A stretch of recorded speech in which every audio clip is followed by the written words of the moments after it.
Hello everyone and welcome back to the arena. We are having a band apart in red versus Fraternity in blue, and those patterns look a bit familiar. So can you tell me about this setup that the Fraternity team brought? Yeah, this looks like an all-tank, all-spank, pure gunboat setup that we saw yesterday from Hydra and Vidra, which seemed very, very effective at dealing with shield kite type of setups. Meanwhile, a band apart have bought some Praxises, which we haven't seen yet. A very interesting comp, backed up with a Rapier for control, a Scorpion Navy issue, a Stork, two Kirins, two Caracals, and a Vigil. Yeah, and they also brought their flagship Scorpion, and it's going to melt. They already taking heavy shield damage. Like this is a shield tanked ship, and the shield are just weak to these lasers. Yeah, when you land with 3 Abaddons and 3 Oracles, you are going to start pumping damage, and that is what they're doing.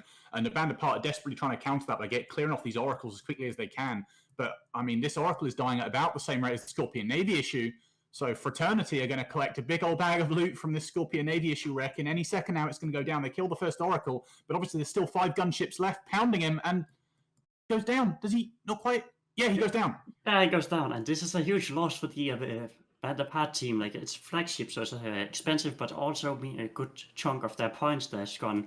Just traded for an Oracle at Hyena. This is a really good trade for Fraternity, who's already melting one of the Praxis. Yeah, and obviously that's really, really not what they want. They could have played around with the range control here. They've got this Rapier and they killed the Hyena, but the Scorpion Navy issue is already dead. And this first Praxis now, Rixjavix, captain of the team, already dead. And so it's only just this one Praxis remaining really for damage. The rest of the comp is basically just a support wing. It's already looking pretty dire.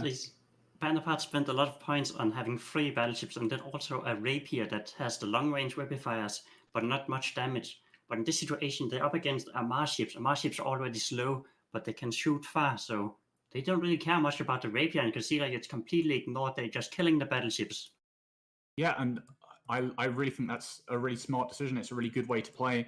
It's the correct call to make for Fraternity. You land with so much DPS, and you know you're going to win the DPS race. You know that when you kill those 2-3 battleships, there's not really much left that can really threaten you.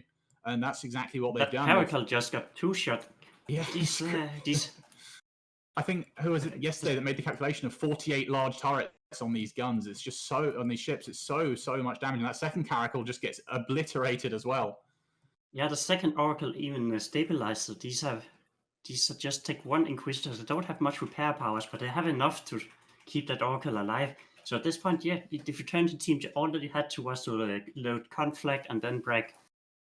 Yeah, and I think we saw this Abaddon Oracle comp win yesterday twice from Hydra and Vidra, obviously top tier teams. So we would expect them, of course, to win just on piloting skill. But it seems Fraternity have adopted this comp as well, and they're putting it to great effect here.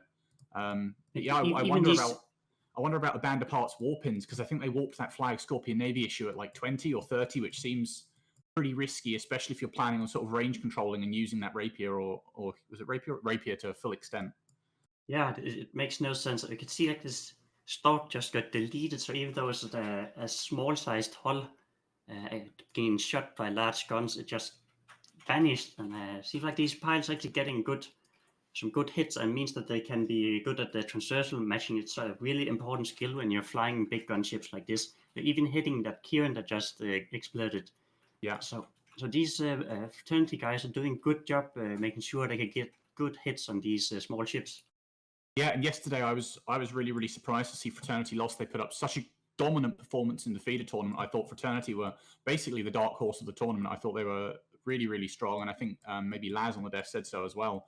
And then yesterday they surprisingly lost, but today this is clearly a return to form. And anybody else in the losers bracket who sees Fraternity in their bracket as a potential opponent maybe should be a little bit worried, because, well, I mean, this is thoroughly dominant. Yeah, at this point it's only Kirin remaining, so I can certainly see that the band apart, they fell apart against the overwhelming lasers of Fraternity. And with that, we're sending it back to the guys in the studio.